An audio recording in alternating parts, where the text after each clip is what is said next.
பிதா குமாரன் பரிசுத்த ஆவியின் திரியேக நாமத்தினாலே ஆமென். ஜெபம் செய்வோம்.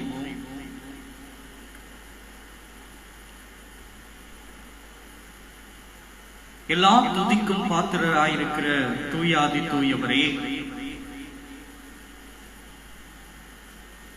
உம்மை துதிக்கும்படியாய் எங்களை கூடி வரச் செய்தீரே, உமக்கு நன்றி செலுத்துகிறோம் ஆண்டவரே.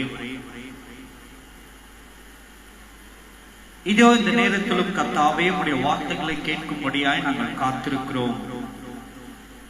என் தேவனாகிய கர்த்தர், நீர் எங்களோடு கூட இடைபடுவீராக, பேசுவீராக. எங்கள் இருதயங்கள் திறக்கப்படத்தக்கதாய் உம்முடைய வார்த்தைகளை கேட்பதின் நிமித்தமாய் எங்களை நாங்கள் பரிசுத்தமாக்கப்பட்டு இரத்திய ராஜ்யத்தை சுதந்திரிக்கக்கூடிய தகுதியாக்கப்படத்தக்கதாய் நீர் எங்களோடு கூட இடைபடுவீராக. இங்க கூடி இருக்கிறவர்களும் பார்க்கிறவர்களும் நாங்கள் அத்தனை பேரும் கேட்கிறவர்கள் மாத்திரம்தான் சுவாமி. நீர் பேசுவீராக. இயேசுவின் மூலம் கேட்கிறோம் ஜீவனுள்ள நல்ல பிதாவே, ஆமென்.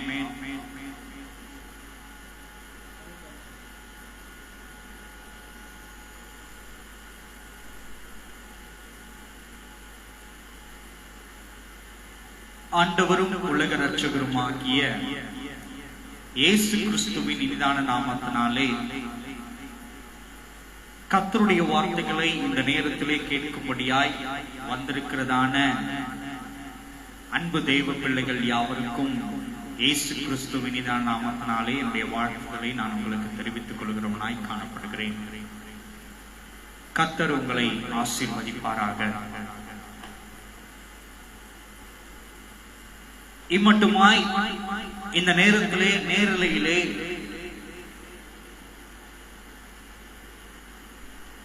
கர்த்தருடைய வார்த்தைகளை கேட்டுக்கொண்டு பார்த்து கொண்டிருக்கிறதான அன்பு தெய்வ பிள்ளைகள் யாவருக்கும் இறைமைந்தன் இயேசுவின் நாமத்தினாலே எனது வாழ்த்துக்களை நான் தெரிவித்துக் கொள்கிறேன்.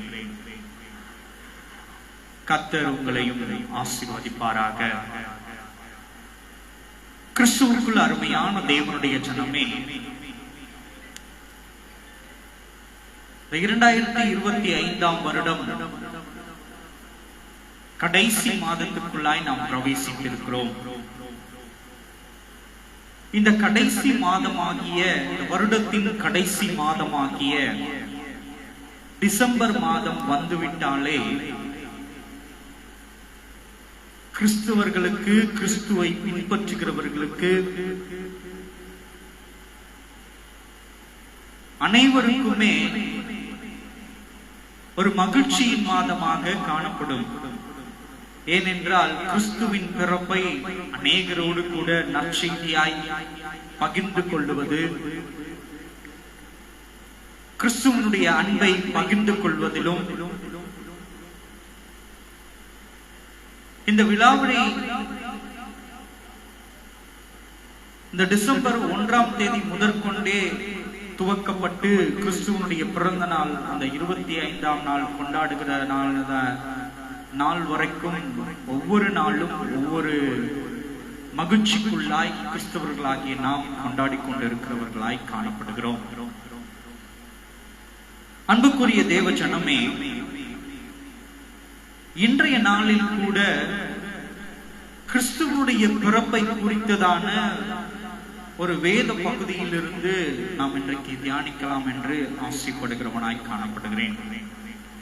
இன்றைக்கு மாத்திரமல்ல, இந்த மாதத்தின் ஒவ்வொரு வாரமும் கிறிஸ்துவனுடைய பிறப்பை குறித்து, அந்த பிறப்பில் மறைந்திருக்கிறதான ரகசியம் என்ன, தேவ திட்டம் என்ன என்பதை குறித்து நான் உங்களோடு கூட பகிர்ந்து கொள்ளலாம் என்று ஆசைப்படுகிறவனாய் காணப்படுகிறேன். அப்படியாகிய இன்றைய நாளில் கூட ஒரு காரியத்தை குறித்து, ஒரு நபரை குறித்து நான் உங்களோடு கூட பகிர்ந்து கொள்ள விருப்பப்படுகிறேன். இன்றைய நாளில் நாம் தியானிக்கும்படியாய் தெரிந்து கொள்ளப்பட்டதான வேத பகுதி ஏசாயாவின் புஸ்தகம் 7ஆம் அதிகாரம் 14ஆம் வசனத்திலிருந்து நாம் இன்றைக்கு தியானிக்கிறவர்களாய் காணப்படுவோம். ஏசாயாவின் புஸ்தகம் 7ஆம் அதிகாரம் 14ஆம் வசனத்திலிருந்து நாம் இன்றைக்கு தியானிக்கிறவர்களாய் காணப்படுவோம். இன்றைய நாளிலே நாம் தியானிக்கும்படியாய் தெரிந்து கொள்ளப்பட்டதான தலைப்பு கிறிஸ்துவுக்கு அர்ப்பணிப்பு. தன்னுடைய வாழ்க்கையை கிறிஸ்துவுக்கு அர்ப்பணிப்பை பற்றி இன்றைய நாளிலே நாம் தியானிக்கிறவர்களாய் காணப்படுவோம். தலைப்பு கிறிஸ்துவுக்கு அர்ப்பணிப்பு. வாசிப்போம். ஏசாயா 7:14. ஆதலால் ஆண்டவர் தாமே உங்களுக்கு ஒரு அடையாளத்தை கொடுப்பார். இதோ ஒரு கன்னிகை கர்ப்பவதியாகி ஒரு குமாரனை பெறுவாள். அவருக்கு இம்மானுவேல் என்று பெயரிடுவாள் என்று இந்த வேத வாக்கியம் நமக்கு சுட்டிக்காட்டுகிறதாய் அல்லது எடுத்துரைக்கிறதாய் காணப்படுகிறது. கிறிஸ்துவுக்குள் அருமையான தேவனுடைய ஜனமே, ஏசாயா என்கிறதான இந்த தீர்க்கதரிசியின் நிமித்தமாய் கிறிஸ்து பிறப்பதற்கு முன்பதாக ஏறக்குறைய ஒரு 400 ஆண்டுகளுக்கு முன்பதாக சொல்லப்பட்டதான ஒரு வார்த்தையாய் இந்த பூமியிலே அறிவிக்கப்பட்டதான ஒரு தீர்க்க தரிசன வார்த்தைகளாய் இவ்வார்த்தை காணப்படுகிறதாய் இருக்கிறது. கிறிஸ்துவுக்குள் அருமையான தேவனுடைய ஜனமே, இந்த வசனம் சொல்லுகிறது, ஆதலால் ஆண்டவர் தாமே உங்களுக்கு ஒரு அடையாளத்தை கொடுப்பார். இதோ ஒரு கன்னிகை கர்ப்பவதியாகி ஒரு குமாரனை பெறுவாள் என்று வேத வசனம் நமக்கு சொல்லுகிறதாய் காணப்படுகிறது. ஏசாயா தீர்க்கதரிசியின் நிமித்தமாய் முன்னுரைக்கப்பட்டதான இந்த வார்த்தை ஒரு கன்னிகை கர்ப்பம் தரிப்பதை குறித்து பிரஸ்தாபப்படுத்தினதாய் தீர்க்க தரிசனமாய் சொல்லப்பட்டதாய் காணப்படுகிறது. நாம் நன்றாய் அறிந்திருக்கக்கூடியதான ஒரு காரியம், இந்த பூவுலகிலே பூமியிலே ஒரு மனிதன் ஒரு குழந்தையை ஈன்றெடுக்க வேண்டும் என்றால், அதாவது பெற்றெடுக்க வேண்டும் என்றால், ஒரு ஆணும் ஒரு பெண்ணும் இணைந்தால் மாத்திரம்தான் கரு உருவாக்கப்பட்டு ஒரு குழந்தையை பெற்றெடுக்க முடியும், ஈன்றெடுக்க முடியும். ஆனால் இங்கே சொல்லப்பட்டிருக்கிறதான காரியம் என்னவா இருக்கிறது?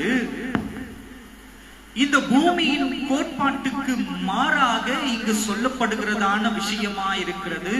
ஏசாயா தீர்க்கதரிசியின் நிமித்தமாய் கிறிஸ்துவுக்குள் அருமையான தேவனுடைய ஜனமே, அன்றைய நாளில் ஏசாயா தீர்க்கதரிசி இந்த வார்த்தைகளை சொன்ன பொழுது அங்கே கேட்டவர்கள் இந்த ஏசாயா தீர்க்கதரிசியை பற்றி ஒரு தவறான கண்ணோட்டத்திலே அவரை குறித்து அவர்கள் பார்த்திருக்க கூடும். இப்படி கூட கொஞ்சம் வச்சுக்கலாமே, இன்றைய நாள்ல சொல்ற மாதிரி யாரோ ஒருத்தன் கள்ள தீர்க்க தரிசனம் சொல்லினுக்கிறான் அப்படின்னு கூட அன்னைக்கு நினைச்சிருப்பாங்க. அப்படிதானே? ஏனென்றால் ஒரு உலகத்தின் கோட்பாடுகளுக்கு, உலகத்தின் முறைமைகளுக்கு, இயற்கையின் சட்ட திட்டங்களுக்கு முன்மாறாக, நேர் எதிர்மாறாக ஒரு காரியத்தை குறித்து ஏசாயா தீர்க்கதரிசி எடுத்துரைக்கிறவராய் காணப்படுகிறார். ஒரு கன்னிகையின் வயிற்றில் ஒரு குமாரன் பிறப்பான், அந்த கன்னிகை ஒரு குழந்தையை பெற்றெடுப்பாள் என்று ஒரு மனுஷனாகிய இந்த ஏசாயா நமக்கு எடுத்துரைக்கிறவனாய் காணப்படும் பொழுது அவனை குறித்து ஒரு தவறான கண்ணோட்டம் இந்த பூமியிலே எண்ணி இருக்கக்கூடும். அவனை குறித்து ஒரு தவறான எண்ணமும் ஒரு தவறான பேச்சும், இவன் தேவனுக்கு கீழ்ப்படிந்தவன் அல்ல, இவன் பொய்யுரைக்கிறவன், பொய் தீர்க்கதரிசி என்று அநேக இடங்களிலே பிரஸ்தாபமாக கூட இன்றைக்கு சொல்லிக் கொண்டிருக்கலாம். எப்படி இன்னைக்கு யூடியூப்ல நிறைய பேர் தவறான காரியங்களை, நல்ல மனிதர்களை கூட தப்பு பண்றாங்க, தப்பு சொல்றாங்கன்ட்டு தவறா சொல்லி கொண்டு இருக்கிறாங்களே, அதே போல அன்றைக்கு வாய்மொழியாக கூட அநேகர் சொல்லி கொண்டிருக்கலாம். சரி, இது ஒரு புறம் இருக்கட்டும், செய்திக்குள்ளாய் நாம் வருவோம். அப்படி சொன்ன பொழுது இந்த ஏசாயா தீர்க்கதரிசி அதுல ஆணித்தனமா இருக்கிறார். தேவனாகிய கர்த்தர் எனக்கு வெளிப்படுத்தி இருக்கிறார், இது 100% உண்மை, நான் விசுவாசிக்கிறவனாய் காணப்படுகிறேன். ஒருவேளை இன்றைக்கு நடைபெறவில்லை என்றாலும் ஒரு நாளில் நிச்சயமாய் ஒரு கன்னிகை குழந்தையை பெற்றெடுப்பாள் என்று அவன் அன்றைக்கு ஆணித்தனமாய் சொல்லியிருக்க கூடும். அப்படி இருக்கும் பட்சத்திலே ஏறக்குறைய 400-500 ஆண்டுகள் கழித்து மரியாள் என்கிறதான ஒரு கன்னிகை ஒரு குழந்தையை சுமக்கும்படியாய், தன்னுடைய வயிற்றின் கருவிலே சுமக்கும்படியாய் அங்கே ஒரு கட்டளை பிறப்பிக்கப்படுகிறது. யாரிடத்திலிருந்து? தேவனிடத்திலிருந்து மரியாளுக்கு கட்டளை பிறப்பிக்கும்படியாய் ஒரு தூதனை அனுப்பப்படுகிறதாய் காணப்படுகிறது. அடுத்து வாசிப்போம். லூக்கா 1:26-38. லூக்கா 1:26-38. ஒரு நிமிஷம்.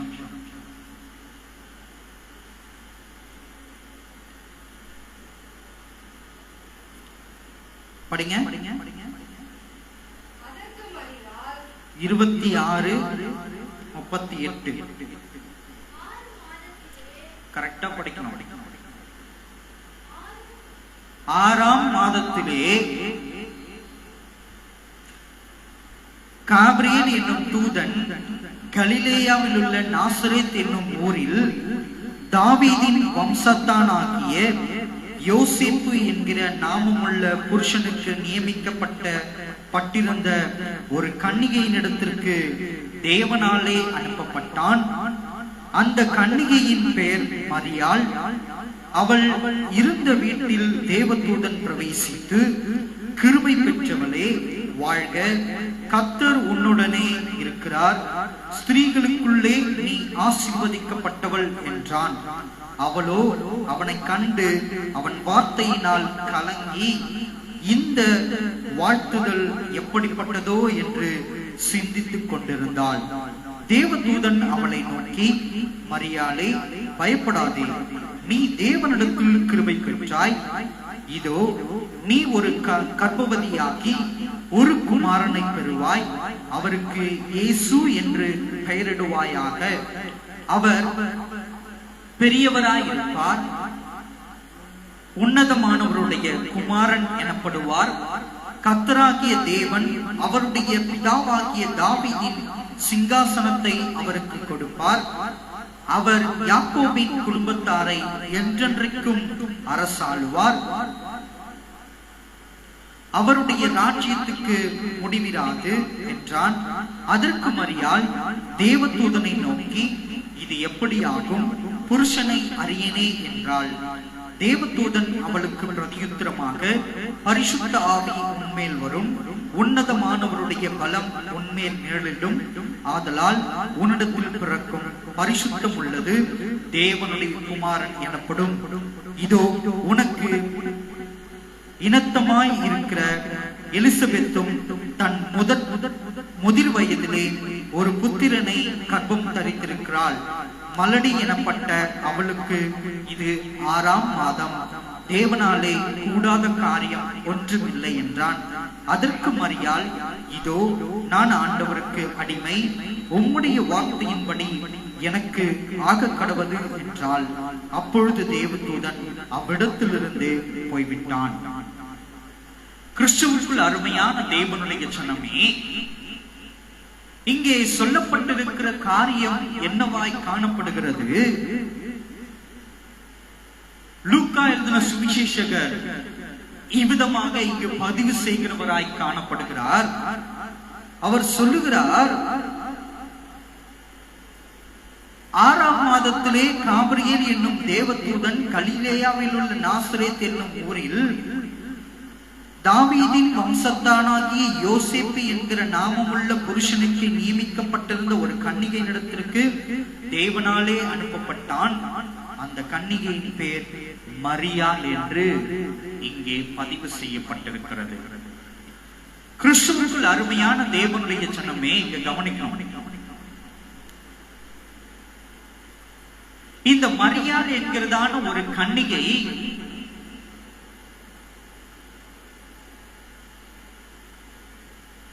யோசேப்பு என்கிறதான ஒரு மனுஷனுக்கு துணைவியாக்கப்படும்படியாய் நிச்சயிக்கப்பட்டிருக்கிறதான ஒரு சம்பவம் அந்த நாசரேத் ஊரிலே நடைபெற்றிருக்கிறது.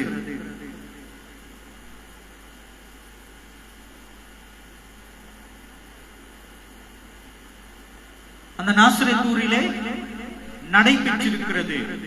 இந்த யோசேப்புக்கு மரியாளை நிச்சயித்திருக்கிறார்கள். எதற்கு? திருமணத்தில் இருவரையும் இணைக்கப்படும்படியாய் திருமணத்திற்கு முன்பதாக இவர்கள் இருவரும் திருமணத்திலே இணைக்கப்பட வேண்டிய காரியத்துக்கென்று முன் அடையாளமாய் ஒரு நிச்சயத்தை நாம் செய்துவிட வேண்டும் என்று ஒரு நிச்சயிக்கப்பட்டிருக்கிறதான அந்த நேரத்திலே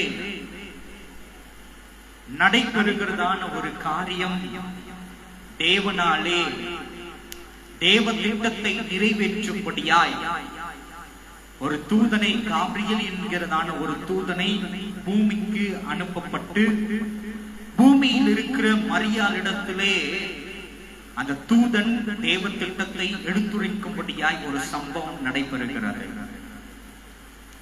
இந்த சம்பவம் எப்படிப்பட்ட நேரத்திலே நடைபெறுகிறது என்பதுதான் இங்கே நாம் எடுத்துக்கொள்ள வேண்டியதான ஒரு தருணமாய் இருக்கிறது. இந்த மரியாளுக்கு இன்னும் திருமணமாகவில்லை. இந்த மரியாள் திருமண வைபவத்திற்குள்ளாய் இப்பொழுது கடந்து போகவில்லை. இப்பொழுது இந்த மரியாளை யோசேப்புக்காக திருமணம் செய்து வைக்கப்படும்படியாய் நிச்சயிக்கப்பட்டிருக்கிறது. அவ்வளவுதான். எப்பொழுது வேண்டுமானாலும் யோசேப்பு மரியாளை எனக்கு வேண்டாம் என்று தள்ளிவிடலாம், வேண்டாம் என்று சொல்லிவிடலாம்.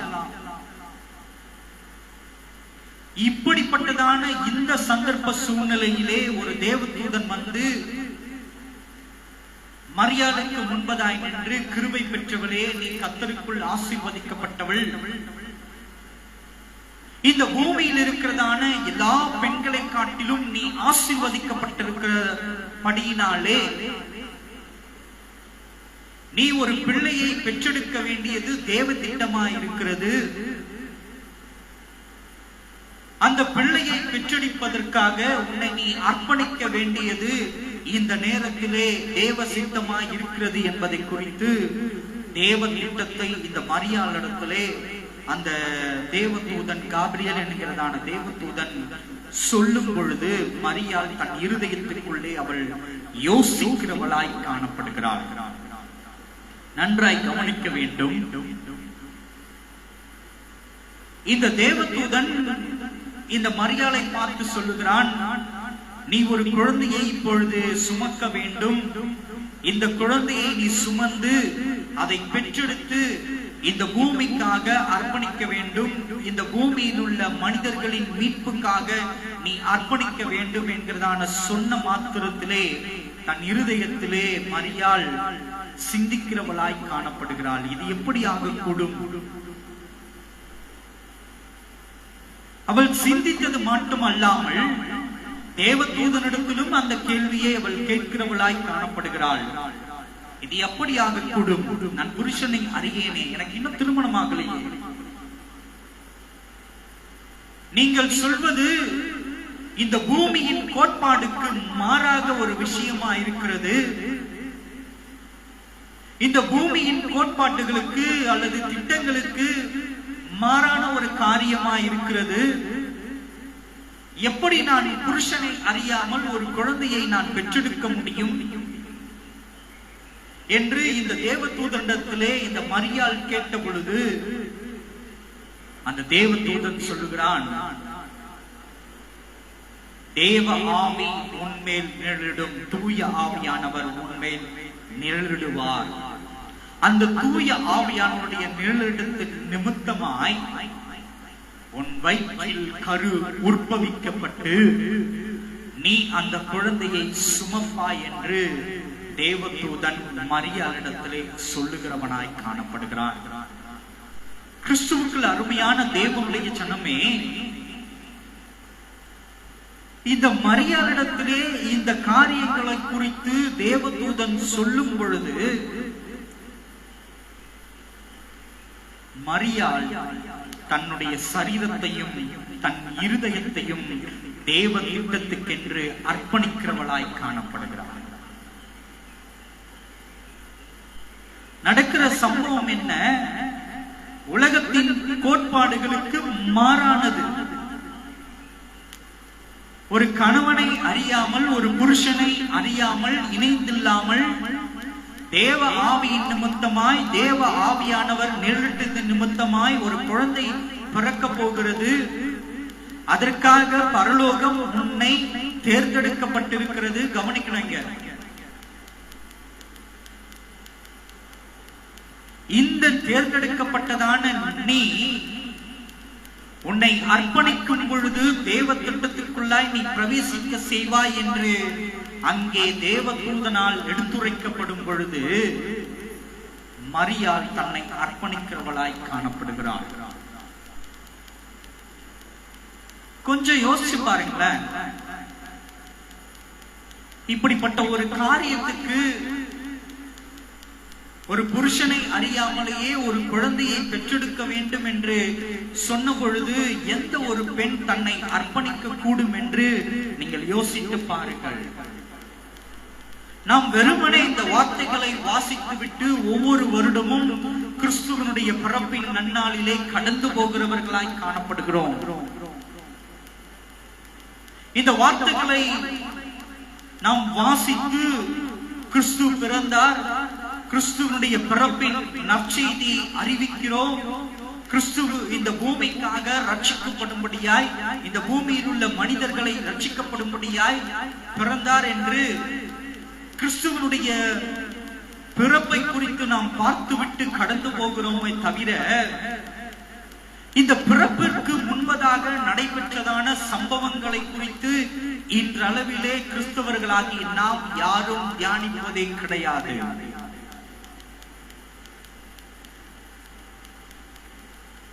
இந்த மரியாளுடைய அர்ப்பணிப்பு எப்படிப்பட்டதாய் காணப்படுகிறது? இந்த பூமியின் கோட்பாடுகளுக்கு நேர் எதிர்மாறாக தன்னை மரியாள் அர்ப்பணிக்கிறவளாய் காணப்படுகிறாள். இப்படி அர்ப்பணித்த மாத்திரத்திலே, தேவ திட்டத்துக்கு தன்னை உட்படுத்தின மாத்திரத்திலே, ஒப்பு கொடுத்த பொழுது இந்த காபிரியல் தேவதூதன், சரி நீ ஒப்பு கொடுத்து விட்டாய், மகிழ்ச்சி என்று, நீ ஆசீர்வதிக்கப்பட்டவள் என்று அவன் கடந்து போகிறவனாய் காணப்படுகிறான். அப்படி தன்னை அர்ப்பணிப்பின் வாக்கை மரியாள் கொடுத்த பொழுது தேவ ஆவியானவர் அவளுக்குள்ளாய் நேரிட்ட பொழுது அங்கே ஒரு கரு உற்பவிக்கப்படுகிறது. ஒரு பரிசுத்தத்தின் கரு மரியாளின் வயிற்றுக்குள்ளே உற்பவிக்கப்படுகிறதாய் காணப்படுகிறது. இப்பொழுது இந்த கரு வளரும் பொழுது மரியாள் கர்ப்பம் தரித்திருக்கிறாள் என்பதை குறித்து மரியாளுடைய தாயாரும் தகப்பனாரும் அவர்களோடு கூட பிறந்த சகோதர சகோதரிகளும் அறிந்திருக்கிற ஒரு விஷயமாயிருக்கும். கொஞ்சம் நீங்கள் யோசித்து பாருங்களேன். இந்த தேவதூதன் என்னவென்று சொல்லுகிறான்? இந்த பூமியில் பிறந்ததான அத்தனை பெண்களை காட்டிலும் மரியாளே நீ கிருபை பெற்றவளாய் இருக்கிறாய். எதற்கு? தேவ திட்டத்துக்கு என்று உன்னை தேவனாகிய கர்த்தர் தெரிந்தபடியினாலே, ஒரு தேவனுடைய குமாரனை இந்த பூமியிலே பெற்றெடுப்பதற்காக உன்னை தெரிந்து கொண்டபடியினாலே நீ ஆசீர்வதிக்கப்பட்டவள் என்று தேவன் நிமித்தமாய் உரைக்கப்பட்ட விஷயமாயிருக்கிறது. இது மரியாளுக்கு தெரிந்த விஷயம். மரியாள் அதை விசுவாசித்தபடியினாலே தன்னை அர்ப்பணித்தாள். ஆனால் தன்னுடைய குடும்பத்தார் அதை எப்படி ஏற்றுக்கொண்டிருக்க முடியும் என்று நீங்கள் என்றைக்காவது யோசித்தது உண்டா? இந்த மரியாளை முதலாக எப்படி அவர்கள் குற்றப்படுத்தி இருப்பார்கள் என்று என்றைக்காவது நீங்கள் யோசித்தது உண்டா? ஒரு காரியத்தை நன்றாய் அறிந்து கொள்ள வேண்டும். இந்த சம்பவம் நடைபெறுவது, இந்த சம்பவத்தை குறித்து உரைக்கப்பட்டதான அந்த தேவதூதனுக்கும் தேவனுக்கும் தூய ஆவியானவருக்கும் இந்த மரியாளுக்கும் தவிர வேறு யாருக்கும் இந்த பூமியிலே இந்த சம்பவத்தை குறித்ததான வெளிப்பாடு இருந்திருக்க வாய்ப்பில்லை. புரியுதா உங்களுக்கு? வெளிப்பாடு இருந்திருக்க வாய்ப்பில்லை. நிச்சயிக்கப்பட்டிருக்கிறதான, யோசேப்புக்கு நிச்சயிக்கப்பட்டிருக்கிறதான இந்த தருவாயிலே ஒரு பெண் கர்ப்பத்தை தன் வயிற்றிலே சுமந்திருக்கிறாள் என்கிறதான செய்தியை கேட்ட மாத்திரத்திலே அவருடைய குடும்பத்தாருடைய மனநிலை எவ்விதமாக காணப்பட்டிருக்கும்? இந்த மரியாளை அவர்கள் எந்த மாதிரியான கேள்விகளினால் அவளை துளைத்திருக்க கூடும் என்று நீங்கள் யோசித்து பார்க்க வேண்டிய தருணமாய் தருணம் காணப்பட்டிருக்கிறது. நாம ஏதோ வாசித்து கடந்து போறோம்.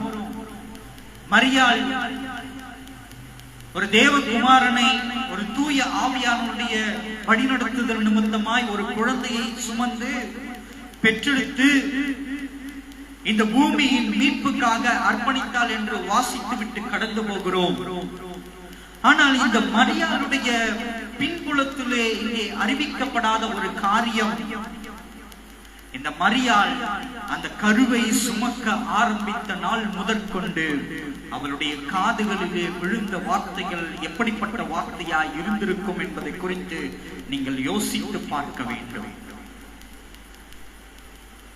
தன்னுடைய பெற்ற தகப்பன் முதற்கொண்டு தாய் முதற்கொண்டு தன்னோடு கூட பிறந்த சகோதர சகோதரிகள் முதற்கொண்டு அங்கே அந்த வீட்டுக்குள் நாசரேத்தில் இருக்கிறதான தங்களுடைய மரியாளுடைய வீட்டின் அண்டை அயலகத்தார் கூட இந்த மரியாளை குறித்து எப்படி பேசியிருப்பார்கள்? அது எப்படி ஒரு ஆண் மகனை சேராமல் ஒரு குழந்தையை பெற்றெடுக்க முடியும் என்று பேசியிருப்பார்கள் நிச்சயமாக. ஏனென்றால் தேவ வெளிப்பாடு அன்றைக்கு இல்லாத காலகட்டமாய் அக்காலகட்டம் காணப்பட்டது.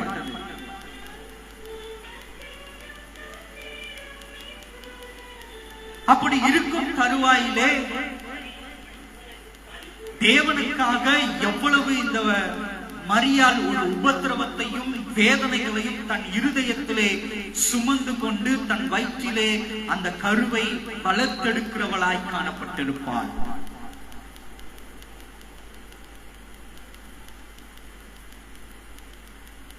எப்படிப்பட்டதான பேச்சுகள் எல்லாம் அவருடைய காதுகளிலே வாங்கி அதை கிரகிக்க முடியாதபடிக்கு எவ்வளவு கண்ணீர்களை மரியாள் வடித்திருக்க கூடும். இந்த நேரத்தில் நமக்கு குறிப்பிடப்பட்டிருக்கிறதான ஒரே ஒரு சம்பவம், யோசேப்பினுடைய காதுகளுக்கு மரியாள் கர்ப்பம் தரித்திருக்கிறாள், ஒரு கருவை தன் வயிற்றிலே சுமந்து கொண்டிருக்கிறாள் என்று அவன் கேள்விப்படுகிறவனாய் காணப்படுகிறான். செவி வழியாக நிச்சயமா யாரோ அறிந்தவர்கள் தான் அவனுக்கு சொல்லி இருக்க கூடும். அப்படியானால் அநேகர் இந்த மரியாளை குறித்து தவறான ஒரு வார்த்தைகள் நிமித்தமாய் அநேகர் பேசியிருக்க கூடும். இந்த நேரத்திலே யோசேப்பும் யோசிக்கிறான், எப்படியாவது இவளை தள்ளிவிட வேண்டும். ஏனென்றால் இவள் யாரோடு இணைந்து ஒரு கருவை தன் வயிற்றிலே சுமந்து கொண்டிருக்கிறாள் என்று அவன் யோசிக்கிறவனாய் காணப்படுகிறான். நியாயமான விஷயம் தானே அது? உலகத்தின் நிமித்தமாய் இந்த விஷயம் நியாயமாக்கப்பட்டதாய் காணப்படுகிறது. அவன் என்னவென்று யோசித்திருப்பான், இந்த மரியாள் எனக்கு நிச்சயிக்கப்பட்டிருந்தும் இவள் வேறு யாரோட விருப்பம் கொண்டு அவனோடு கூட இசைந்திருந்ததின் நிமித்தமாகத்தான் இந்த மரியாளுடைய வயிற்றிலே ஒரு கரு உருவாக்கப்பட்டிருக்கிறது என்று அவன் சிந்தித்து தன் சிந்தனையின் நிமித்தமாய் இவளை எப்படியாவது நாம் தள்ளிவிட வேண்டும் என்று அவளை அவமானப்படுத்த மனதில்லாமல் நன்றாய் அறிந்து கொள்ள வேண்டும். மரியாளை மேலும் மேலுமாய் துன்பப்படுத்த அவமானப்படுத்த இந்த யோசேப்புக்கு மனமில்லாமல் எப்படியாவது இவளை தள்ளிவிட்டு நாம் வேறொரு பெண்ணை பார்த்து திருமணம் செய்து கொள்ள வேண்டும் தன் வாழ்க்கை துணையாக என்று எண்ணிக்கொண்டிருந்ததான அந்த நேரத்திலே காபிரியேல் தூதன் மீண்டுமாய் பூமிக்கு வந்து இந்த யோசேப்போடு கூட அவன் பேசும்படியாய்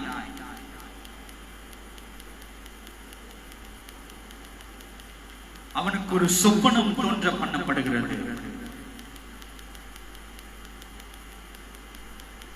அவனுக்கு ஒரு சொப்பனம் தோன்ற பண்ணப்படுகிறது. அவனுடைய அயர்ந்த நித்திரையின் போது அந்த சொப்பனத்திலே தேவனாகிய கர்த்தருடைய வழிநடத்துதல் வார்த்தைகள் அவனுக்குள்ளே கடந்து வருகிறது. யோசேப்பே, அவளை தள்ளிவிடாதே. அவள் உலகத்தின் குழந்தைகளை அவள் சுமக்கவில்லை. தேவனுடைய திட்டத்தை நிறைவேற்றும்படியாய் தன்னையே தன்னுடைய சரீரத்தையே அவள் அர்ப்பணம் செய்திருக்கிறாள் என்று இந்த யோசேப்புக்கு சொப்பனத்தின் நிமித்தமாய் ஒரு வெளிப்பாடு கொடுத்த மாத்திரத்திலே இந்த யோசேப்பும் அந்த திட்டத்துக்குள்ளே பிரவேசிக்கும்படியாய் தன்னை அர்ப்பணிக்கிறவனாய் காணப்படுகிறான். கிறிஸ்துவுக்குள் அருமையான தேவனுடைய ஜனமே,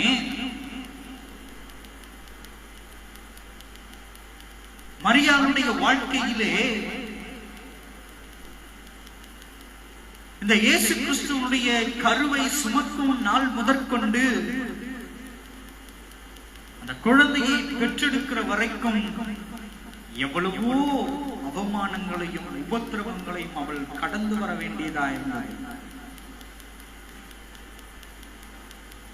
ஒரு தேவ திட்டத்துக்குள்ளாய் தன்னை அர்ப்பணித்ததின் நிமித்தமாய் பல இன்னல்களையும் பல துன்பங்களையும் வேதனைகளையும் அவள் சகிக்க வேண்டிய ஒரு விஷயமாய் அந்த விஷயம் காணப்பட்டது. சற்று நீங்கள் யோசித்து பாருங்கள். இன்றைக்கு தேவ திட்டத்துக்காய் தங்களை அர்ப்பணிக்க முன் வருகிறதான ஒவ்வொருவருக்குள்ளும் இந்த மரியாளிடத்தில் காணப்பட்டதான அர்ப்பணிப்பு இன்றைக்கு இருக்கிறதா என்பதை குறித்து தங்கள் இருதயத்தை நீங்கள் ஆராய்ந்து பார்க்க வேண்டிய தருணமாய் இத்தருணம் காணப்படுகிறது.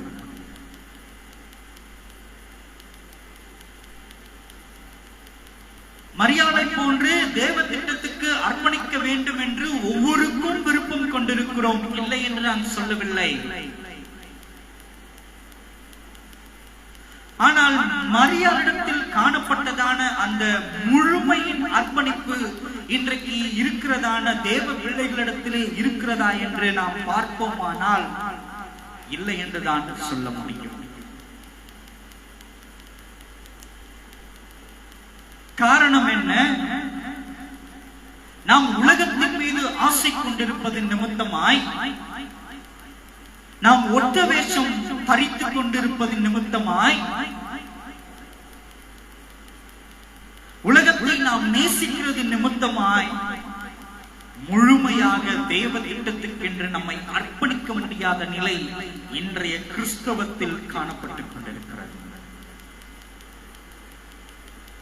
கிறிஸ்துவை பிரசங்கிக்கிறதான ஊழியர்களிடத்திலே இன்றைக்கு காணப்பட்டுக் கொண்டிருக்கிறது.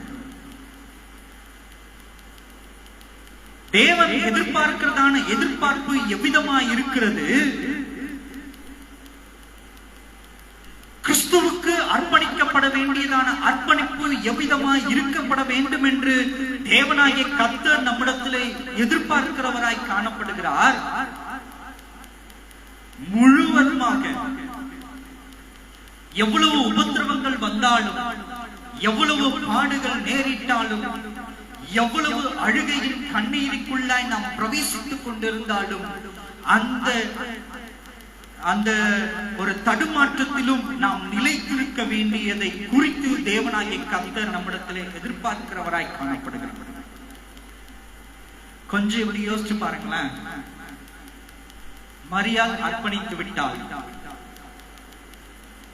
தேவ ஆவியானவர் நேரிட்டது நிமித்தமாய் இப்பொழுது கரு உருவாகி விட்டது.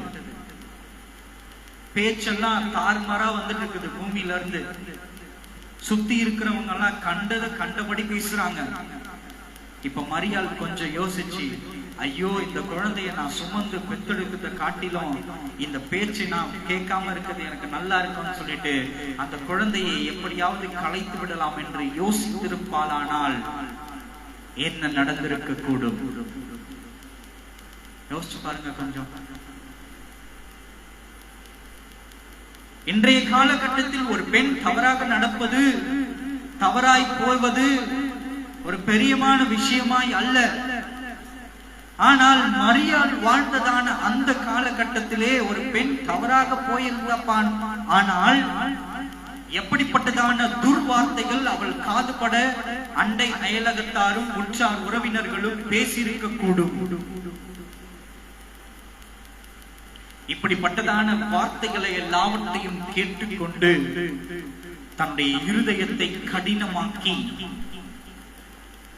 நான் ஒருமுறை தேவனுடைய திட்டத்துக்கென்று என்னை அர்ப்பணித்து விட்டேன், கடைசி வரைக்கும் நான் நிலைத்திருப்பேன் என்கிறதான அந்த மன வைராக்கியத்தை, அந்த மன கடினத்தை, அந்த மன ஆழத்தை தான் தேவனாகிய கர்த்தர் இன்றைக்கு இருக்கிறதான கிறிஸ்தவத்திலே எதிர்பார்க்கிறவராய் காணப்படுகிறார்.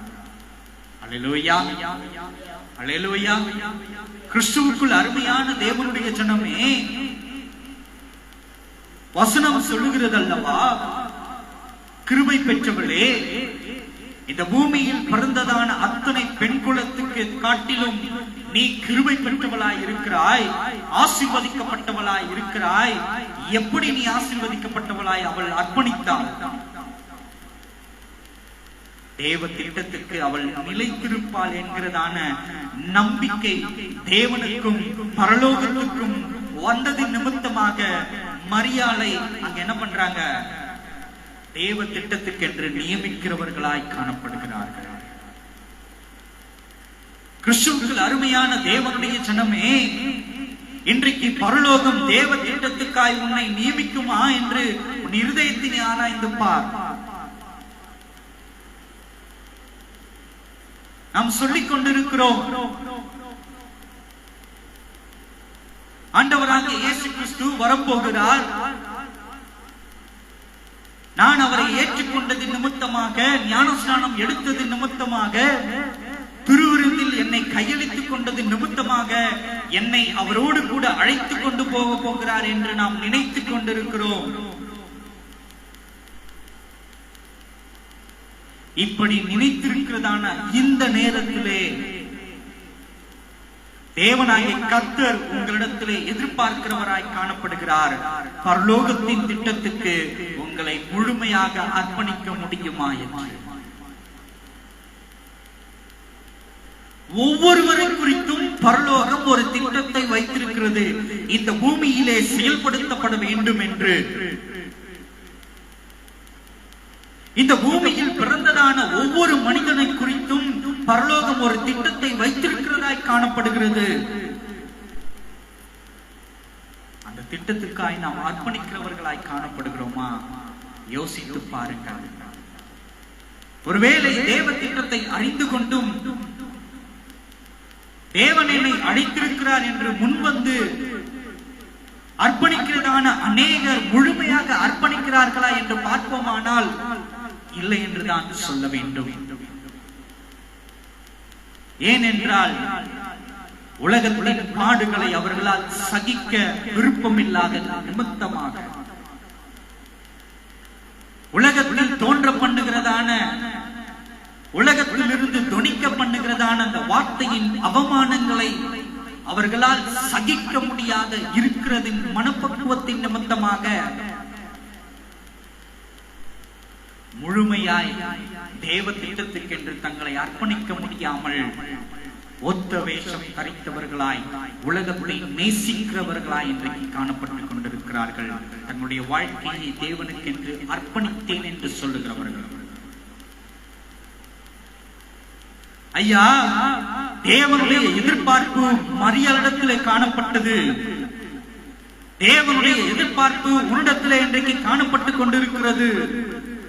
எப்பொழுதும் அடியாளை போல நீ உன்னை முழுமையாய் அர்ப்பணிக்க போகிறாய் தேவ திட்டத்துக்கென்று.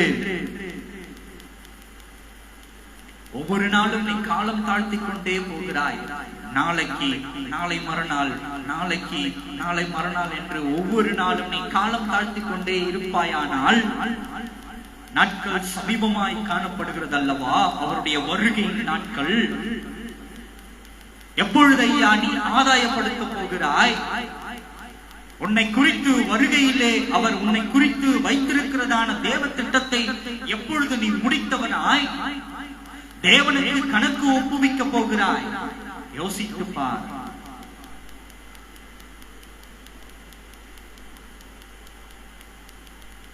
மரியாளுடைய அர்ப்பணிப்பு, அவர் தன்னை முழுமையாய், தன்னுடைய ஆவியையும் தன்னுடைய சரீரத்தையும் கிறிஸ்துவுக்கென்று முழுமையாய் அவள் அர்ப்பணித்தவளாய் காணப்படுகிறார். தேவன் எதிர்பார்ப்பது இந்த அர்ப்பணிப்பை தான் எதிர்பார்க்கிறார் நம்மிடத்திலே. தேவன் ஒரு பொழுதும் உலகத்திற்கு ஒத்த வேஷம் தரிக்கிறதான அந்த எதிர்ப்பு அர்ப்பணிப்பை அவர் ஒரு பொழுதும் ஏற்றுக்கொள்ளுகிற தேவன் அல்ல. ஒரு 30%, ஒரு 50%, ஒரு 70%, ஒரு 90% அப்படி தேவன் எதிர்பார்க்கிறதான அர்ப்பணிப்பை எதிர்பார்க்கிறவர் ஒரு பொழுதும் அப்படி அவர் எதிர்பார்க்கிறவர் அல்ல.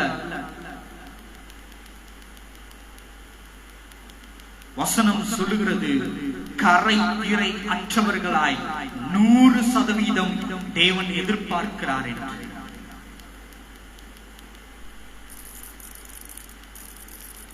அவர் எப்படி எதிர்பார்க்கிறாரு? கரை திரை அற்றவர்களாய் பரிசுத்த இருதயத்தோடு கூட முழுமையான அர்ப்பணிப்பு நம்மிடத்தில் இருக்கிறதா என்பதை குறித்து அவர் எதிர்பார்க்கிறவராய் காணப்படுகிறார். மரியாதை குறித்து நீங்கள் நன்கு ஆராய்ந்து பாருங்கள். மரியாள் பட்டதான வேதனைகள் எவ்வளவா இருக்கும் என்பதை நீங்கள் நிதானித்து பாருங்கள். தேவ திட்டத்துக்கு இன்றைக்கு அர்ப்பணித்தால் நாம் சுகமாய் இருக்கலாம் என்கிறதான ஒரு மனப்பக்குவத்துக்குள்ளாய் கிறிஸ்தவம் இன்றைக்கு கடந்து போய்விட்டது. தேவ திட்டத்துக்கு அர்ப்பணித்து தங்களை ஊழியத்துக்குள்ளே பிரவேசிக்க செய்தால் உலகத்திலே ஒரு மதிப்பு மரியாதையோட நான் வாழ்ந்து கொண்டிருக்கலாம், சகல வசதிகளோட கூட நான் இருக்கலாம் என்கிறதான மனப்பக்குவம் இன்றைய நாளிலே கிறிஸ்துவத்தில் வந்துவிட்டது. ஐயா, கிறிஸ்துவனுடைய அர்ப்பணிப்புக்கு தங்களை அர்ப்பணிக்கிற ஒவ்வொரு மனிதனும் சுகபோக வாழ்க்கையை வாழ்வதற்காக அர்ப்பணிக்கிறவனாய் இருக்கக்கூடாது.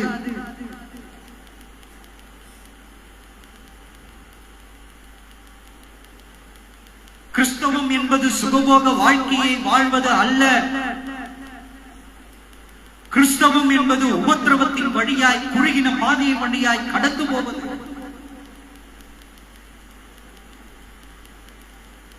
வசனம் சொல்லுகிறது, இதோ உலகத்தில் உபத்திரவம் உண்டு, திடன் கொள்ளுங்கள், நான் அவைகளை ஜெயித்தது போல நீங்களும் ஜெயம் கொள்ள முடியும்.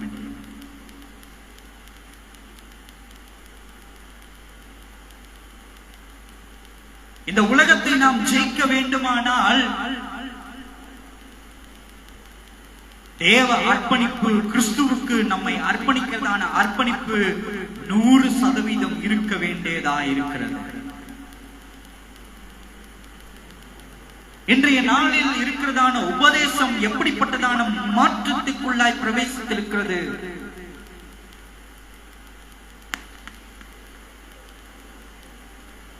நீங்க வசதியா இருக்கணுமா, இயேசு கிட்ட வாங்க, உங்களை எல்லாவற்றிலும் அவர் உயர்த்துகிறவராய் காணப்படுவார். நீங்கள் செழித்தோங்க வேண்டுமா, இயேசு கிட்ட வாங்க, இயேசு உங்களை உயர்த்த வல்லமை உள்ளவராய் இருக்கிறார். நன்றாய் அறிந்து கொள்ள வேண்டும் கிறிஸ்துவுக்குள் அருமையான தேவனுடைய ஜனமே, கிறிஸ்தவத்துக்கு அர்ப்பணிக்கிறதான அர்ப்பணிப்பு மரியாதை உதாரணமாய் நாம் எடுத்துக்கொள்ள வேண்டியதாய் இருக்கிறது. கிறிஸ்தவம் உபத்திரவத்தின் வழியாய் கடந்து போகிறதான ஒரு அனுபவமாய் காணப்படுகிறது. சகல சௌகரியங்களோட வசதிகளோட கடந்து போகிறதான அனுபவம் கிறிஸ்தவத்தின் அனுபவம் ஒரு பொழுதும் கிடையாது. எவன் ஒருவன் உபத்திரவத்தின் வழியாய் கடந்து போகிறானோ அவன்தான் நித்திய ராஜ்யத்திற்குள் பிரவேசிக்க முடியும் என்று ஆண்டவராகிய இயேசு கிறிஸ்து சொல்லி இருக்கிறார். இன்றைக்கு நம்முடைய நிலை எவ்விதமாய் காணப்பட்டுக் கொண்டிருக்கிறது? நம்முடைய மனப்பக்குவம் எவ்விதமாய் காணப்பட்டுக் கொண்டிருக்கிறது? மரியாதை அர்ப்பணிப்பு கிறிஸ்தவத்திலே இன்றைக்கு நமக்கு இருக்கிறதா என்பதை குறித்து நீங்கள் உங்கள் இருதயத்தை நீங்கள் ஆராய்ந்து பார்க்க வேண்டும். ஒரு வசனத்தை கூட நாம் இப்பொழுது வாசிப்போம். ரோமர் 12ஆம் அதிகாரம் 1ஆம் வசனம். ரோமர் 12:1.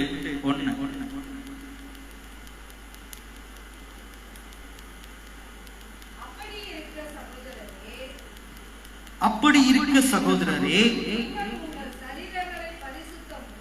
நீங்கள் உங்கள் சரீரங்களை பரிசுத்தமும்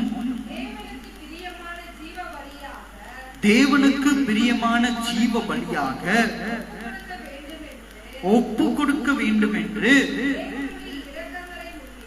தேவனுடைய இரக்கங்களை முன்னிட்டு உங்களை வேண்டிக் கொள்கிறேன். இதுவே நீங்கள் செய்யத்தக்க புத்தியுள்ள ஆராதனை என்று அப்போஸ்தலனாகிய பவுல் சுட்டிக்காட்டுகிறவராய் காணப்படுகிறார். அல்லேலூயா, அல்லேலூயா. என்ன சொல்லப்பட்டிருக்கிறது? இப்படி இருக்க சகோதரர், அப்படி இருக்க சகோதரரே, நீங்கள் உங்கள் சரீரங்களை பரிசுத்தமும் தேவனுக்கு பிரியமுமான ஜீவ பலியாக ஒப்பு கொடுக்க வேண்டும் என்று தேவனுடைய இரக்கங்களை முன்னிட்டு உங்களை வேண்டிக் கொள்ளுகிறேன். நாம் எப்படி நம்மளுடைய சரீரத்தை அர்ப்பணிக்கணும்? நாம எப்படி தேவனுக்கு சரீரத்தை அர்ப்பணிக்க வேண்டும்? பரிசுத்தமும் தேவனுக்கு பிரியமுமான ஜீவ பலியாக. கவனிக்கணும், நம்முடைய சரீரங்களை தேவன் எப்படி எதிர்பார்க்கிறவராய் காணப்படுகிறார்? பரிசுத்தம் உள்ளதாய். நம்முடைய ஆத்துமா பரிசுத்தமுள்ள ஆத்துமாவாய் தேவனுக்கு அர்ப்பணிக்க வேண்டியதாய் தேவன் எதிர்பார்க்கிறவராய் காணப்படுகிறார். இப்படி அர்ப்பணிக்கிறதான அர்ப்பணிப்பு தான் மரியாளிடத்திலே இருந்தது.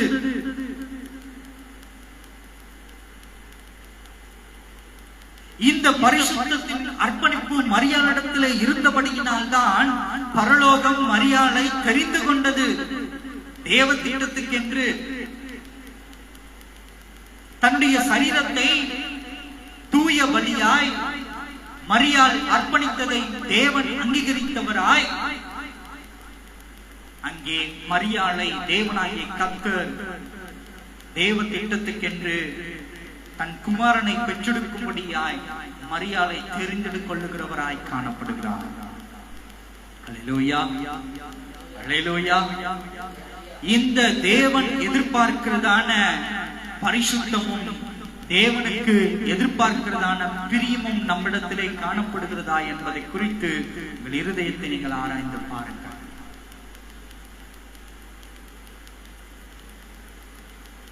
தேவன் எதிர்பார்க்கிறதான பலி எப்படிப்பட்டதாய் காணப்பட வேண்டும் என்று அப்போஸ்தலனாகிய பவுல் இங்கு சொல்லுகிறார்.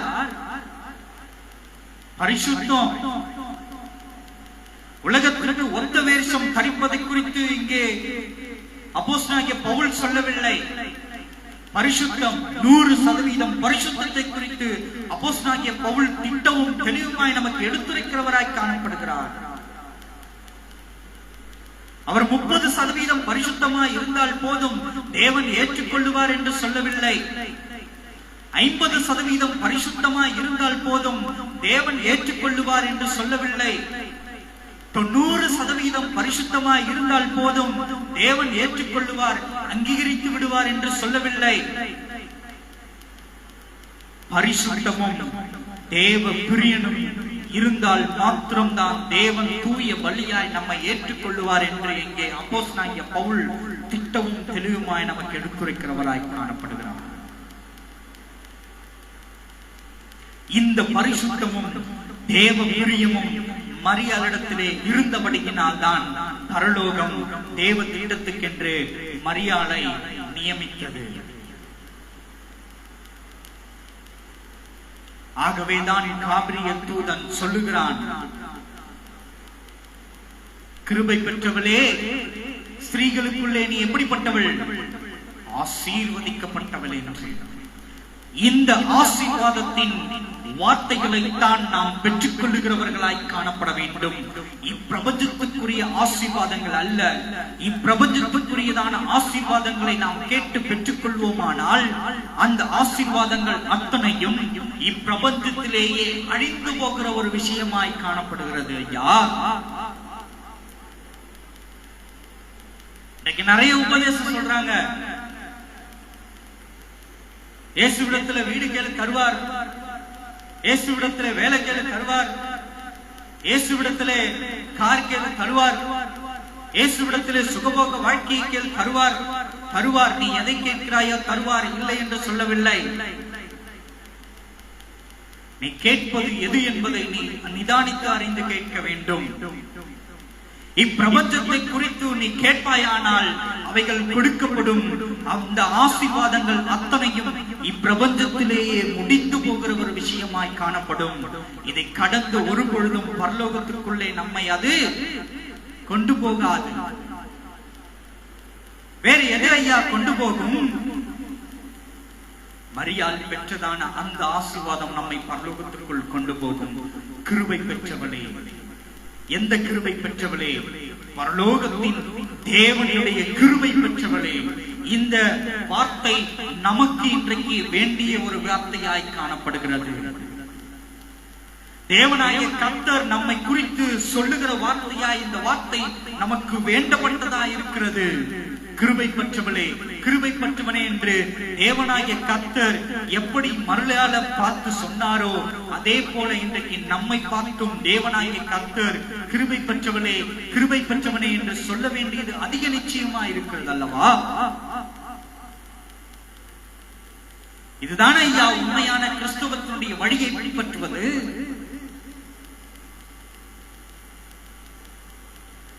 தேவதூதன் சொன்னான் அல்லவா, நீ தேவனிடத்தில் கிருபை பெற்றது நிமித்தமாய் நீ உலகத்தில் ஆசீர்வதிக்கப்பட்ட ஒரு ஸ்திரீ என்று சொன்னான் அல்லவா? இந்த வார்த்தையை நாம் எப்பொழுது வாங்க போகிறோம்? தேவனிடத்திலிருந்து. அல்லேலூயா, அல்லேலூயா. ஒவ்வொரு வருடமும் நாம் கிறிஸ்துவுடைய பிறப்பை கொண்டாடுகிறவர்களாய் காணப்படுகிறோம்.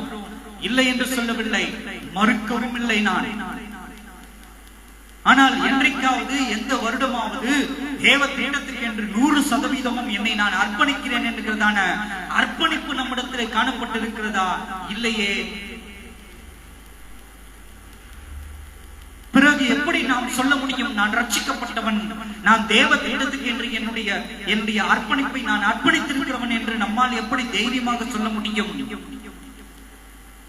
தேவ சமூகத்துக்கு முன்பதாய் நான் 100% தேவ திட்டத்துக்கு என்று அர்ப்பணித்திருக்கிறவன் என்று சொல்ல முடியுமா?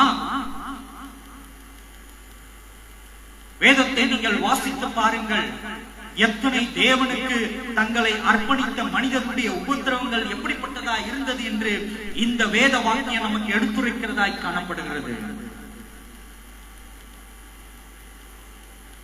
தேவனுக்கு என்று அர்ப்பணிக்கப்பட்டதான தங்களுடைய வாழ்க்கைகள் ஒன்றும் சுகபோக வாழ்க்கையை வாழ்ந்து கழித்து போனார்கள் என்று ஒரு பொழுதும் வேதம் நமக்கு எடுத்துரைக்கப்படவில்லை.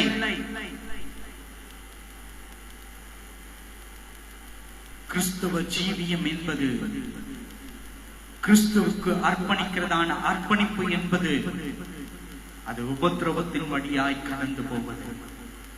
இந்த உபத்திரவத்திலே எவன் ஒருவன் நிலை நிற்கிறானோ அவனே ரட்சிக்கப்பட்டவனாய் ஆசீர்வாதத்தை சுதந்திரித்தவனாய் காணப்படுவான். ஆகவே தான் இன்றளவுக்கும் மரியாளை நாம் தேவகுமாரனை பெற்றெடுத்த பெண் என்று இன்றைக்கும் நாம் பேசிக் கொண்டிருக்கிறோம். வாழ்க்கையின் அர்ப்பணிப்பு ஒரு விசேஷித்த ஒன்று. யாரும் செய்ய முன்வராத ஒரு காரியம்.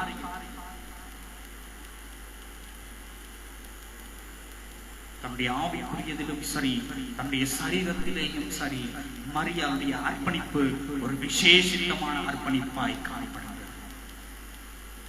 இந்த அர்ப்பணிப்பு இன்றைக்கு இருக்கிறதான ஒவ்வொரு கிறிஸ்தவரிடத்திலேயும் காணப்பட வேண்டும். இன்னொரு வசனத்தை கூட நாம் வாசிப்போம். 1 கொரிந்தியர் 1:10.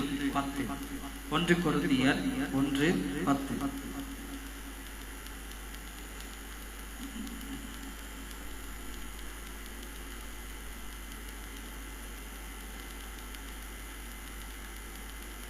படிங்க.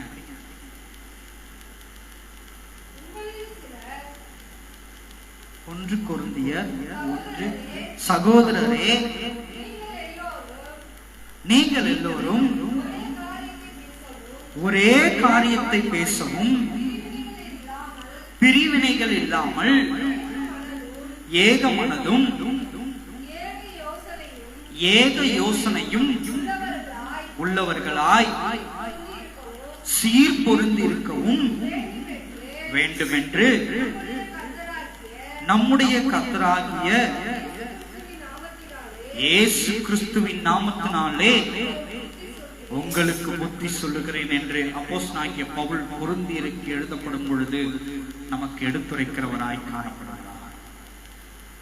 ஐயா, கிறிஸ்துவுடைய வழிகளிலே நாம் எப்படி நடக்க வேண்டும் என்று அப்போஸ்தலனாகிய பவுல் இங்கு சொல்லுகிறார். சகோதரரே, நீங்கள் எல்லோரும் ஒரே காரியத்தை பேசவும் பிரிவினைகள் அல்லாமல் ஏக மனமும் ஏக யோசனையும் உணர்வுள்ளவர்களாய் சீர்பொருந்தினவர்களாய் இருக்க வேண்டும் என்று அப்போஸ்தலனாகிய பவுல் நமக்கு எடுத்துரைக்கிறவராய் காணப்படுகிறார். இன்றைக்கு தங்களை அர்ப்பணித்திருக்கிறதான அந்த அர்ப்பணிப்பு, கிறிஸ்துவனுடைய அர்ப்பணிப்பு எப்படிப்பட்டதாய் காணப்படுகிறது? யோசித்து பாருங்கள். உங்கள் இருதயத்தை ஆராய்ந்து பாருங்கள். இந்த அப்போஸ்தலனாகிய பவுல் சொல்லப்பட்டது போல ஒரே சிந்தையுள்ள அர்ப்பணிப்பாய் நம்முடைய அர்ப்பணிப்பு காணப்படுகிறதா? சீர்பொருந்தினரான அர்ப்பணிப்பாய் நம்முடைய அர்ப்பணிப்பு காணப்படுகிறதா? இல்லையே. திருச்சபைக்கு திருச்சபை கருத்து வேறுபாடுகள் இருந்து கொண்டிருக்கிறது அல்லவா? ஊழியத்திற்கு ஊழியம் கருத்து வேறுபாடுகள் காணப்பட்டுக் கொண்டிருக்கிறது அல்லவா? ஊழியருக்கு ஊழியர் கருத்து வேறுபாடுகள் காணப்பட்டுக் கொண்டிருக்கிறது அல்லவா? ஒரு கிறிஸ்துவை பின்பற்றுகிறான மனிதனுக்கு மனிதன் வேறுபாடுகள் காணப்பட்டுக் கொண்டிருக்கிறது அல்லவா? இப்படி இருக்கும் பட்சத்தில் நான் கிறிஸ்துவுக்கென்று எனது வாழ்க்கையை அர்ப்பணித்திருக்கிறேன் என்று யாரால் துணிந்து சொல்ல முடியும் தைரியமாக? வசனம் சொல்லுகிறதே தெளிவாக, ஒரே ஏக சிந்தையுள்ளவர்களாய் ஒரே காரியத்தை பேசவும் பிரிவினைகள் இல்லாமல் ஏக மனதும் ஏக யோசனையும் உள்ளவர்களாய் என்று வசனம் சொல்லுகிறது அல்லவா?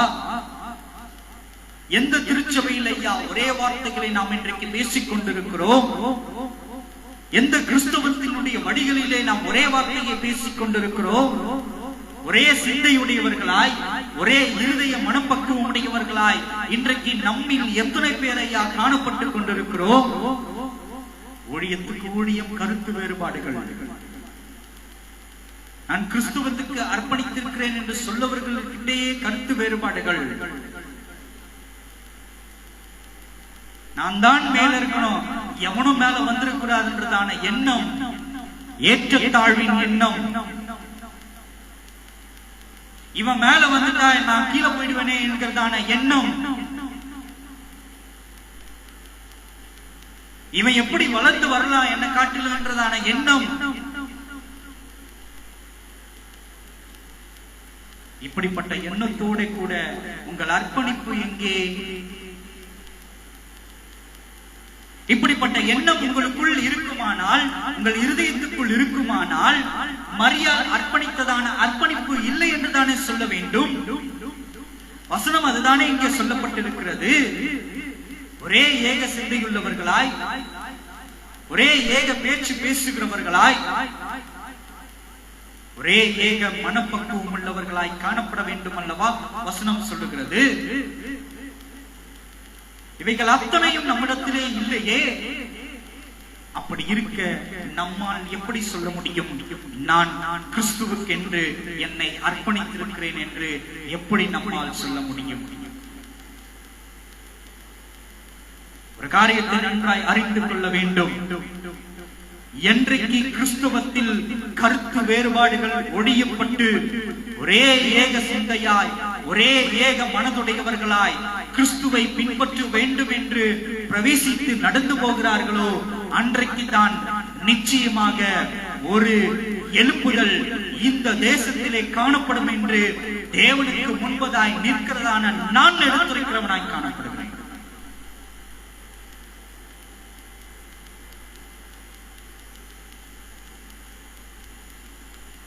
கிறிஸ்துவனுடைய வருகை வரைக்கும்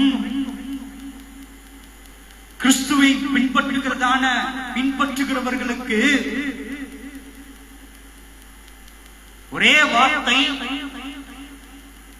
ஒரே மனப்பக்குவம் இல்லாதிருக்குமானால் ஒரு பொழுதும் இந்த தேசத்திலே எழுப்புதல் எழுப்பப்படவே படாது என்று ஆணித்தனமாய் நான் சொல்லுகிறவனாய் காணப்படுகிறேன். நம் தேசத்தில் எழுப்புதல் வர வேண்டுமானால் வசனம் சொல்லி இருக்கிறபடி ஒரே சிந்தையுள்ளவர்களாய், ஒரே பேச்சு பேசுகிறவர்களாய், ஏற்ற தாழ்வின் மனப்பக்குவம் அல்லாமல் எல்லாவற்றையும் களைய பண்ணி தேவனுடைய வழியில் அத்தனை பேரும் சமம் என்கிறதான மனப்பக்குவம் என்றைக்கு கிறிஸ்துவுக்குள்ளே பிரவேசிக்கிறதோ அன்றைக்கு தான் நான் சொல்லுகிறேன், நிச்சயமான மீட்பு நமக்கு கிடைக்கப்படும் என்று.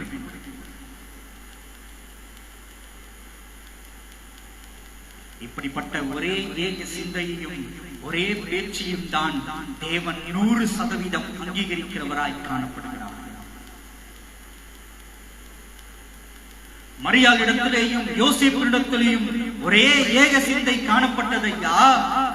தங்களை அர்ப்பணித்த பொழுது இருவரும் எப்படியாவது எவ்வளவு உபத்திரவப்பட்டாலும், எவ்வளவு பாடுகள் பட்டாலும், எவ்வளவு அவமான பேச்சுகளை நாங்கள் பெற்றுக்கொண்டாலும் அவைகளை கடந்து இந்த குழந்தையை எப்படியாவது நாங்கள் சுகமாய் பெற்றெடுத்து இப்பிரபஞ்சத்திலே நாங்கள் ஒளிர பண்ண வேண்டும் என்கிறதான ஒரே எண்ணம் இருந்ததையா மரியாளுக்கும் யோசேப்புக்கும்.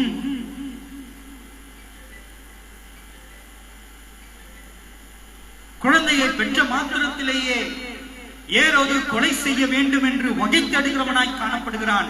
அப்படியும் அந்த உபத்திரவத்தை அவர்கள் தாங்கிக் கொண்டு இந்த குழந்தையை எப்படியாவது நாங்கள் காப்பாற்றியாக வேண்டும் என்று ஓடி போகிறவர்களாய் காணப்படுகிறார்கள் அல்லவா.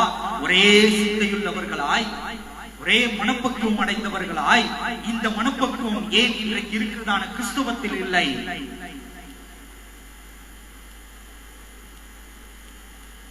தேவனுடைய வார்த்தைகளை காப்பாற்ற வேண்டும் என்கிறதான ஒரு மனப்பக்குவம் இல்லாதவர்களாக கருத்து வேறுபாடுகளோடு இன்றைக்கு காணப்பட்டுக் கொண்டிருக்கிறோமே.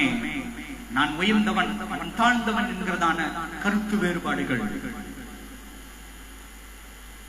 அப்புறம் எப்படி நாம் சொல்ல முடியும், நான் ஒரே ஏக சிந்தையுள்ளவனாய், ஒரே ஏக மனதுடையவனாய், ஒரே கிறிஸ்துவை பின்பற்றுகிறவனாய் காணப்படுகிறேன் என்று நம்மால் எப்படி சொல்ல முடியும்? உங்கள் இருதயத்தை ஆராய்ந்து பாருங்கள். கிறிஸ்துவின் அர்ப்பணிப்பு என்பது 100% முழுமையின் அர்ப்பணிப்பாய் காணப்படுகிறது. ஒரு முறை கூட இந்த வசனத்தை நாம் வாசித்து இதை நிறைவு செய்ய விருப்பப்படுகிறவனாய் காணப்படுகிறேன். பாருங்க, நான் வாசிக்கிறேன். சகோதரரே, நீங்கள் எல்லோரும் ஒரே காரியத்தை பேசவும் பிரிவினைகள் இல்லாமல் ஏக மனதும் ஏக யோசனையும் உள்ளவர்களாய் சீர்பொருந்தி இருக்கவும் வேண்டும் என்று நம்முடைய கர்த்தராகிய இயேசு கிறிஸ்துவின் நாமத்தினாலே உங்களுக்கு புத்தி சொல்லுகிறவனாய் இருக்கிறேன் என்று அப்போஸ்தலனாகிய பவுல் நமக்கு சுட்டிக்காட்டுகிறார்.